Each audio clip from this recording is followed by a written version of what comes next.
Wala, namimiss ko tuloy yung beach. Oh my God! Ang fresh lang. Pwede bang lahat na lang? All of the above?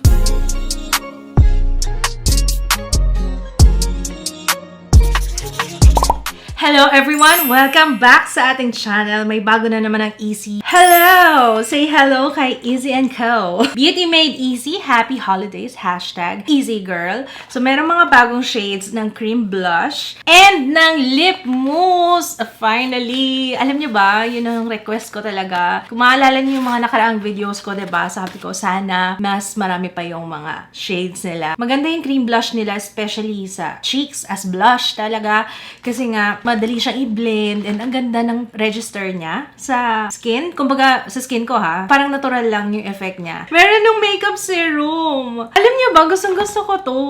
Saktong-sakto kasi paubos na yung nandito. Sana meron sila mas malaking size kasi ang ganda nito sa makeup before kayo mag-foundation or mag-BB cream or kung ano man yung ginagamit nyo as base. Maganda siya. Tignan nyo, ayan. Alam niyo ba ginagamit ko siya kapag kailangan ko ng pakak na makeup? Kung pwede ko siyang ma-compare, alam niyo, i-compare ko siya sa Hourglass na favorite ko na worth 3,000 plus. Imagine, ito. Mura lang siya. We have 3 new shades nung cream blush and 3 new shades nung lip mousse. I'm so excited dyan sa mga yan. And ang ganda ng pouch nila ha. Tingnan niyo yung jelly pouch nila. May Easy Girl na nakalagay. Ang ganda nitong pang kikay kit. Very nice. Thank you so much, Issy & Co. Siguro kaya maganda yung effect nitong makeup serum sa akin kasi nga meron siyang niacinamide, beta-glucan, hyaluronic acid meron din siya, snail essence, and peptides. Yun. Kaya siguro ang ganda ng itsura niya sa skin. Packed siya with skincare ingredients na okay para sa ating skin. At remind ko lang guys ha, ngayong 12/12, pwede nyo makuha, matry yung serum for free when you purchase worth 500 pesos sa Issy & Co. Yes. Sobrang good deal yun guys ha. Para matry nyo. Kung maiko-compare ko nga the same siya halos nung aking favorite na makeup primer pagka may events ako, ganyan. Yun talaga nilalagay ko kasi mas maganda yung itsura ng foundation. Mas smooth yung skin, especially sa textured ang skin ha. So meron sila mga bagong shades ng cream blush. Ayan yung packaging. So isuswatch ko sa inyo to lahat. A silky smooth blush with SPF 15 gives an instant rosy, youthful looking glow. Long-lasting, blendable color. This cream blush is buildable to achieve the desired look. Uy, ang ganda nito! Wait lang, brunette. Naalala ko nung last time na nag-swatch ako ng cream blushes, ang favorite ko is si Scandal and Stunner, pero mas madalas kong ginagamit si Stunner. Remind ko lang guys, meron siyang SPF 15. O, diba? Okay, unahin natin si brunette. Ay, very nice naman. Ang ganda. Brownie shade siya, guys, ha? And alam niyo yung parang very natural lang yung tsura. Alam niyo yun? Wala, namimiss ko tuloy yung beach. Naisip ko siya kagad nung in-swatch ko. Sabi ko parang, ito yung susutin ko pagka mag-aura lang ako sa dagat. This one is Tutu. Okay, si Tutu medyo parang orangey. Yung una parang medyo peach brown. Ito naman medyo lighter shade siya. More on peach talaga yung color. Yung isa kasi brownish eh. And then last one we have Malibu. Ito naman si Malibu. Ayan. Oh, ito yung coral talaga na shade. Ayan. So we have brunette, Tutu, and Malibu. Syempre, alam niyo na kung anong pipiliin ko. Gusto ko si brunette. Parang okay siya sa akin. Meron pala ako i-share sa inyo na technique guys ha. Kasi nung habang ginagamit ko siya after nung review, mas maganda na magbablot kayo sa eyelids, lalo na kung oily yung eyelids nyo. Ayan, magblot muna kayo para matanggal yung excess oil, para ma-minimize din yung creasing. Okay? So, blot. Ayan. Blot dito. Syempre with anneclutz, Lux Organics Green Tea Oil Absorbing Paper. O, diba?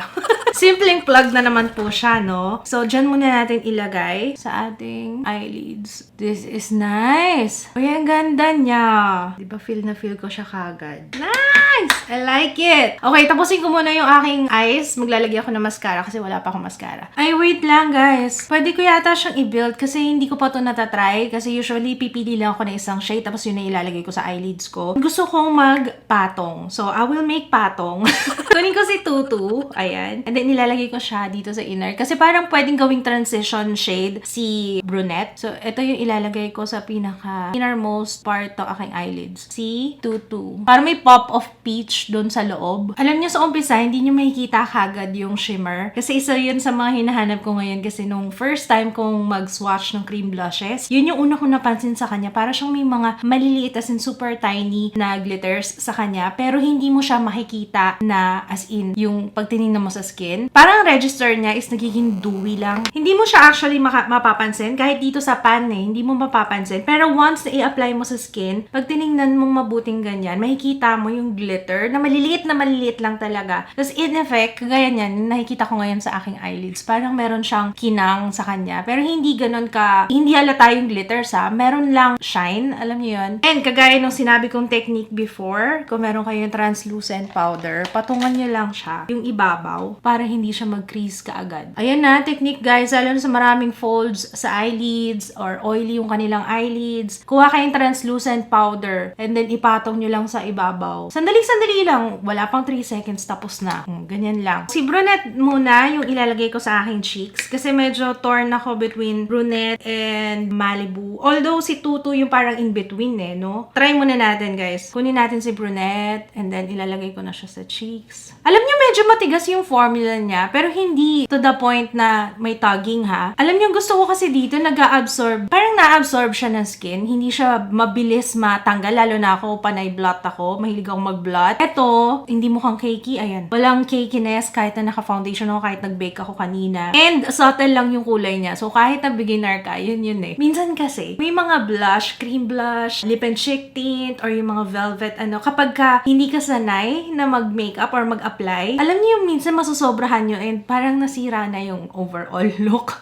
Kasi nga, sobrang pigmented. Ito, saktong-sakto lang. Hindi nakaka-overwhelm yung pigment niya. And nandun pa rin yung nakikita kong, sabi ko sa inyo kanina, parang may dewiness siyang binibigay. Parang may kintab. Ayan. Ako kahit hindi na mag-highlight. Kasi nakikita ko na kagad, meron ng dewiness na binibigay. Kahit hindi ako mag-highlight sa cheeks. Okay. So, ayan, si Tutu, very natural effect lang. Pero pwede nyo i-build Depende sa inyo, sa pangangailangan nyo. Hindi kasi ako mahilig sa blush na sobrang kulay. So, sa akin yung sakto lang, nagkaroon lang ng color yung aking cheeks. This time, magta-try ako ng iba-ibang way para i-apply siya. Try natin yung brush. Okay. Kunin natin si Malibu and maglalagay ako ng konti doon mismo sa apples na aking cheeks. And then, let's use a brush. Let's see kung paano siya magpa-perform. Okay din siya kahit brush yung gamitin, mga kaibigan. Madaling i-apply. And mukhang na-disperse naman yan ng maayos sa skin ko. Hindi naman talagang nakuha lang ng brush. Ayan, nag-intensify. Ewan ko nakikita sa camera, didiinan ko pa para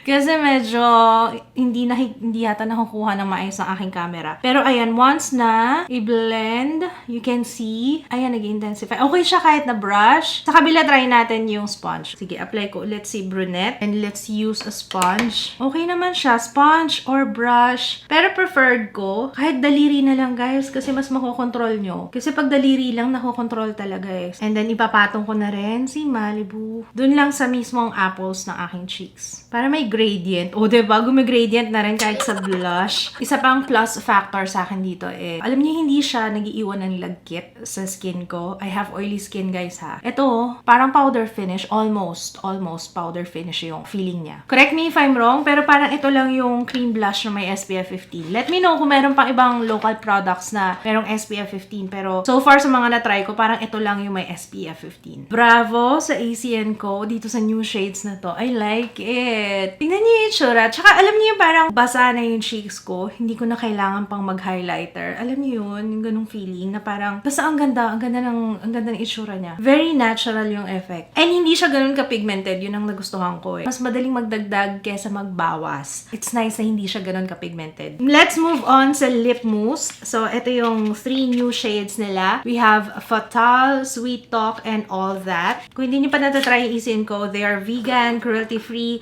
gluten-free, paraben-free, and dermatologist tested. Akalain nyo pati sa makeup pala kailangan gluten-free. Hindi ako familiar sa ganyan. Alam ko kasi sa pagkain lang yun and sa drinks, anything na ini-ingest. Last swatches ko ng lip mousse, ang favorite ko talaga is si Romcom. Let's see kung meron ako magiging favorite dito sa mga to. Okay, let's start with Sweet Talk. Guys, meron siyang rosehip oil, vitamin E, and SPF 15. Pwede rin siyang pang blush, pero hindi ko na siya gagamitin as blush ha. Sa lips na lang tayo. Sweet Talk. Oh! So, ayan siya ng full color. Normally lalo na pang everyday lang. Magdadot lang ako ng konti tapos gagamitin ko yung daliri ko para makalat yung color sa lips ko. Para mas mukha siyang natural and pang matagalan. Usually ganun ang ginagawa ko. And para hindi masyadong intense tingnan sa labi ko. Pero eto, kahit na hindi ko siya ganon pag-apply, okay siya. Ang ganda ng kulay. Parang more of pang everyday. Pero I can't say na MLBB kasi medyo dark yung lips ko.